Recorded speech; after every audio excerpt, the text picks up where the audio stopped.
you do not really understand the concept of banking. All the banks are broke. Bank Santander, Deutsche Bank, Royal Bank of Scotland, they're all broke. And why are they broke? It isn't an act of God. It isn't some sort of tsunami. They're broke because we have a system called fractional reserve banking, which means that banks can lend money that they don't actually have. It's a criminal scandal, and it's been going on for too long. To add to that problem, you have moral hazard, a very significant moral hazard from the political sphere.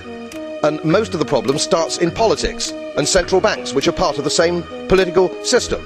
We have counterfeiting, sometimes called quantitative easing, but counterfeiting by any other name. The artificial printing of money, which if any ordinary person did, they'd go to prison for a very long time. And yet governments and central banks do it all the time. Central banks repress the amount of interest that rates are, so we don't have the real cost of money. And yet we blame the real retail banks for manipulating LIBOR.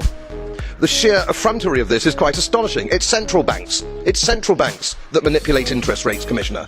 And plus, underneath all this, we talk loosely, in a rather cavalier fashion, do we not, about deposit guarantees. So when banks go broke through their own incompetence and chicanery, the taxpayer picks up the tab. It's theft from the taxpayer. And until we start sending bankers, and I include central bankers and politicians, to prison for this outrage, it will continue.